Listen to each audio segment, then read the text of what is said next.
कुंभ में व्यवस्थाओं को लेकर हिमाचल के लोक निर्माण मंत्री विक्रमादित्य सिंह ने सवाल खड़े किए हैं। विक्रमादित्य सिंह ने कहा कि वे कुछ दिन पहले ही कुंभ में स्नान करने गए थे, लेकिन वहां पर अंजाम जैसी समस्या से लोग परेशान हैं।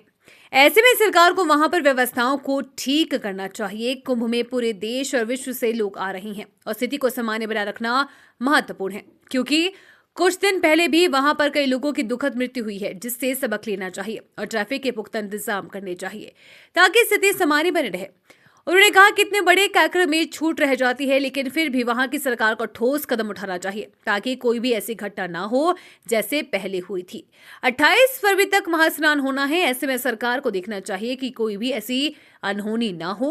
हिमाचल प्रदेश के भी काफी लोग महाकुंभ जा रहे हैं। ऐसे में उन्होंने अपील की है कि वहां से लोग सुरक्षित वापस लौटे और उनकी सुरक्षा के लिए उत्तर प्रदेश सरकार से भी बात करेंगे। सर, कुछ दिन पहले आप महाकुंभ में स्नान के लिए परिवार सहित गए थे।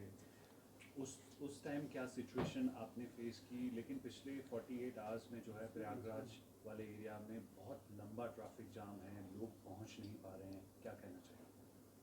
देखिए, मैं व्यक्तिगत रूप से वहाँ पे गया था और कुंभ में स्नान करने का मुझे मौका मिला। उसके लिए मैं अपने को सौभाग्यशाली मानता हूँ।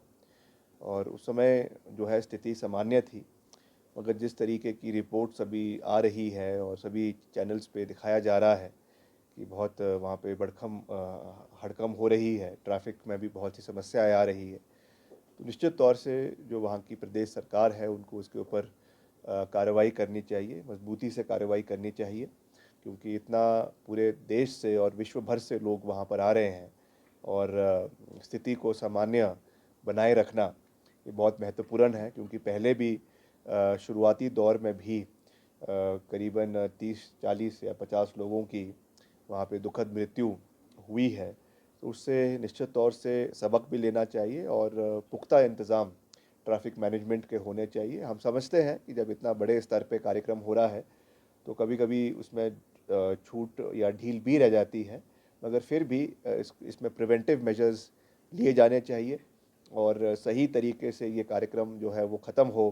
क्योंकि 28 फरवरी तक इसका जो है वो शुभ दिन माना जा रहा है, 27-28 तक, जब इसमें आखिरी महास्नान जिस दिन होगा, तो उस दिन तक सरकार को पूरा प्रयास करना चाहिए कि इस तरीके की कोई भी अनहोनी घटना वहाँ पे ना घटे और जितने भी लोग आ रहे हैं उनको एक समान तरीके से, चाहे ट्रैफिक मैनेजमेंट की बात है, चाहे वहाँ पे किश्तियों की बात है, चाहे रहने की सुविधा की बात है, हर तरीके से लोगों को, श्रद्धालुओं को सुविधा मिले।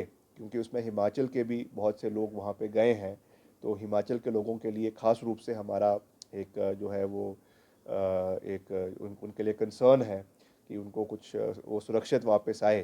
तो इस दृष्टि से मैं यूपी सरकार से हम जो है इसके बारे में अपील करना चाहेंगे। सर, एक मणिपुर की जिस तरह की स्थिति थी, 21 मई जो वहाँ पर मुख्यमंत्री थे उन्होंने इस्तीफा दिया है, आपकी देखिए, इसमें जिस तरीके से माननीय हाई कोर्ट्स ने, माननीय सुप्रीम कोर्ट ने इसका संज्ञान लिया है और अभी इसमें जो हाउस में, वहाँ के विधानसभा में ट्रस्ट वोट से पहले पहले मुख्यमंत्री ने वहाँ पे इस्तीफ़ा दिया है, बढ़ते प्रेशर की वजह से इस्तीफ़ा दिया है। तो ये मैं समझता हूँ कि कहीं ना कहीं जिस तरीके की इंटरनल कॉन्फ्लिक्ट्स वहाँ पे चल रहे थे, जो वहाँ के वेरियस क्लैन्स है, कुकी क्लैन है और जो दूसरा, हाँ, मैतेई और कुकी क्लैन है, उनकी जो इंटरनल राइवलरीज थी और कम्युनल जो डिसहारमनी थी, उसकी वजह से ये सब चीज़ें चल रही थी, बड़े लंबे समय से चल रही थी। और इसको भाजपा ने पूरी तरीके से दबाने की कोशिश करी, पूरे तरीके से इस चीज़ को देश के पटल पे ये चीज़ें डिस्कस ना हो, लोकसभा के अंदर ये चीज़ें डिस्कस ना की हो, इसलिए पूरा कोशिश की गई। मगर उस समय जो वायलेंट प्रोटेस्ट हुए, किस तरीके से महिलाओं के साथ अत्याचार हुआ, उनकी जो वीडियोज़ उस समय निकल कर आई, आज भी अगर हम उनके बारे में सोचते हैं तो दिल दहलाने वाली वीडियोस जो है उस तरीके की नज़र आई। मगर उस समय सरकार ने कोई एक्शन नहीं लिया। आज मुख्यमंत्री जी ने वहाँ पे इस्तीफ़ा दिया है, वो स्वागत योग्य है, मगर मैं समझूंगा कि it is too little and too late जो है ये कार्रवाई हुई है। क्योंकि जब समय पे कार्रवाई नहीं होती और समय के ऊपर जस्टिस नहीं मिलता, तो लोगों को विश्वास जो है वो न्याय प्रक्रिया में न्याय प्रक्रिया में और जो सिस्टम में, एडमिनिस्ट्रेशन में वो ख़त्म हो जाता है। तो उस दृष्टि से मैं समझता हूँ कि हुआ है, मगर बहुत देर बाद हुआ है और बहुत कम हुआ है। सर, ये भी कहा जा रहा है कि यहाँ पर जनहित भाजपा ने नहीं देखा। यहाँ पर ये देखा गया कि सरकार जब हिलने लगी, क्योंकि कांग्रेस ने भी अविश्वास प्रस्ताव लाना था, तो इसी के चलते जो है ये इस्तीफा हुआ। निश्चित तौर से, क्योंकि अभी अविश्वास प्रस्ताव के कुछ ही घंटे पहले मुख्यमंत्री राज्यपाल जी से मिले और उन्होंने अपना इस्तीफे की पेशकश करी है। तो ये तो साफ रूप से दिखता है कि राजनीतिक प्रेशर के अंडर ये कार्य किया गया है। मगर जैसा मैंने कहा कि कुछ मॉरल रिस्पॉन्सिबिलिटी होनी चाहिए। जिस तरीके से खास करके महिलाओं के साथ वहाँ पे जो दुष्कर्म हुआ, जिस तरीके की घटनाएं घटी, that was for everybody to see. पूरे देश ने, पूरे विश्व ने वो वीडियोस देखी और क्या वहाँ पे जो क्रम हुआ है वो हमारे लिए शर्मनाक है। मगर फिर भी इतना लंबा समय उसके बाद उन्होंने कोई कार्रवाई नहीं करी। जो भी इसमें परपेट्रेटर्स थे, सो कॉल्ड, जिन्होंने ये चीज़ें करी है, क्या उनके ऊपर कोई कार्रवाई सरकार ने करी है? कुछ तो उसमें से सरकार के ही दूत थे जिन्होंने ये काम किया। वर दे ब्रॉट टू जस्टिस? क्या उन लोगों को अरेस्ट किया गया? क्या उनके ऊपर केसेस किए गए? तो ये सब प्रश्न भी आज अभी भी उतने ही वैलिड है जितने आज से कुछ साल पहले जबकि ये घटनाएं हैं। लिए वहाँ पे भारतीय जनता पार्टी को क्लियर मत मिला है। उसके लिए डेमोक्रेसी है, लोकतंत्र है, और जिनको क्लियर मत मिला है उनको हमें स्वीकार भी करना है, उन्हें शुभकामनाएं भी देनी है।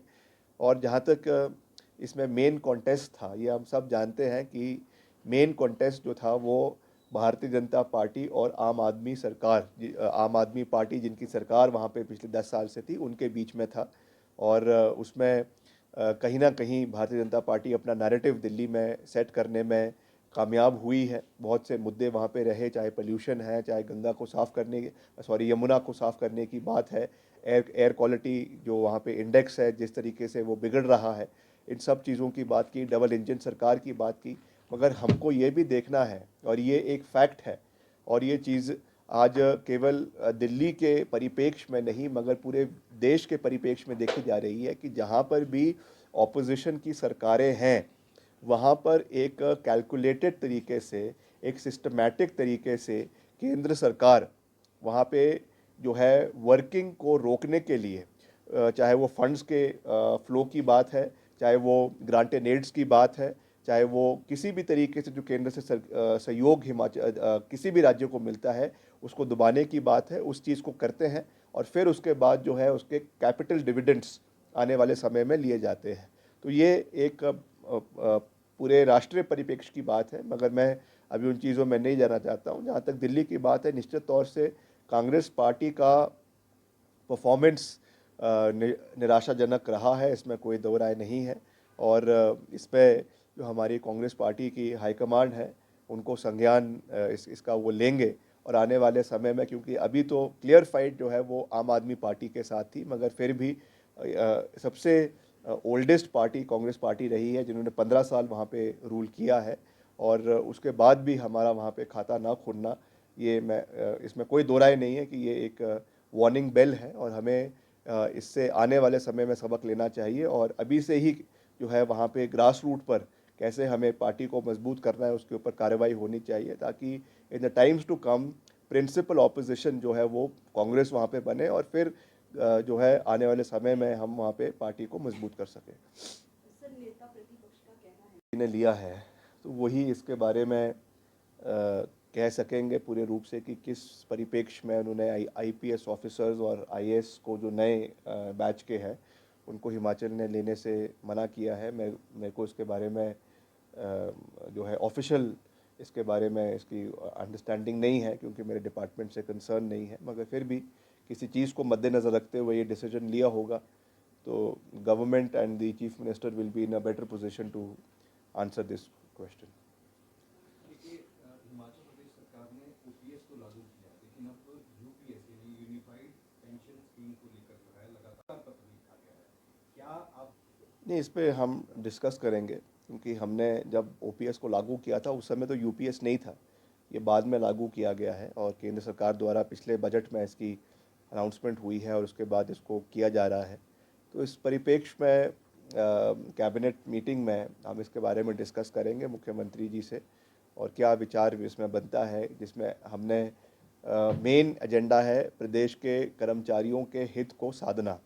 तो उसमें क्या ज़्यादा बेनिफिशियल है, ओपीएस ज़्यादा बेनिफिशियल है या यूपीएस ज़्यादा बेनिफिशियल है, तो उस चीज़ के प्रोज एंड कॉन्स सब चीज़ के देखे जाएंगे, और उसके परिप्रेक्ष्य में कैसे फिर इसको आने वाले समय में इम्प्लीमेंट करना है जिससे प्रदेश के कर्मचारियों का हित बरकरार रहे, उस दृष्टि से हम आगे बढ़ेंगे। और निश्चित तौर से जो इसके फाइनेंशियल इम्प्लीकेशंस है उसको भी स्टडी करने की आवश्यकता है, कितना बोझ उससे सरकार के ऊपर पड़ रहा है, किससे कम होता है, कौन सी स्कीम को अडॉप्ट करने से कम बोझ पड़ता है, इन सब परिप्रेक्ष्य को देखा जाएगा, और उसके बाद जो है कैबिनेट और मुख्यमंत्री जी इस पे अंतिम फैसला लेंगे। ये जो 9,000 करोड़ रुपया अभी तक नहीं मिल पा रहा है, जिसकी डिमांड लगातार 2 साल से आप लोग कर रहे हैं, गवर्नमेंट है जो इस विषय को केंद्र सरकार से टेकअप करता है, तो आई एम श्योर उनका रेगुलर कॉरेस्पॉन्डेंस उनके साथ चल रहा है, और मुख्यमंत्री जी इस विषय में काफ़ी बारी सार्वजनिक रूप से भी बोल चुके हैं, और पार्टी फोरम पे भी बोला है,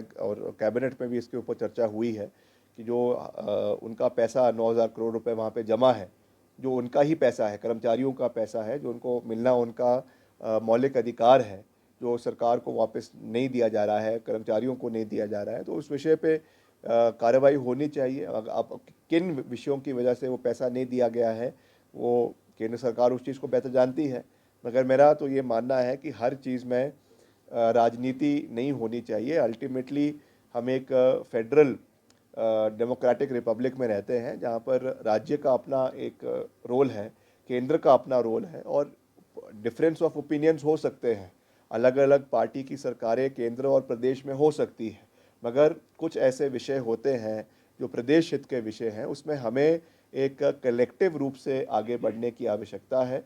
जो प्रदेश के विकास, होलिस्टिक डेवलपमेंट, चाहे वो टूरिज़्म है, चाहे वो कैपिटल इंफ्रास्ट्रक्चर है, रोड इंफ्रास्ट्रक्चर है, हेल्थ केयर है, उसमें हिमाचल बिना केंद्र के सरकार के साथ सर्वाइव नहीं कर सकता है। ये एक जो है एक फैक्ट है। हिमाचल वैसे भी एक पहाड़ी राज्य है, और यहाँ पर हर तरीके से केंद्र का सहयोग हिमाचल को, केंद्र का वर्धस्त हिमाचल को होना बहुत आवश्यक है। तो मैं तो यही निवेदन करना चाहूँगा कि हमें हर चीज़ में राजनीति ना हो, जो अधिकार हिमाचल का है, जो मसले हिमाचल के लगातार, चाहे वो भाजपा की सरकार के समय में, चाहे कांग्रेस के समय की सरकार में, जो हम दिल्ली से उठा रहे हैं, उनके लिए हिमाचल को पूर्ण सहयोग मिलना चाहिए, क्योंकि ये केवल हिमाचल सरकार की बात नहीं है, हिमाचल के 70 लाख लोगों की बात है, यहाँ के अर्थव्यवस्था को मजबूत करने की बात है, जिस दृष्टि से हिमाचल के साथ कोई भी भेदभाव केंद्र सरकार को नहीं करना चाहिए।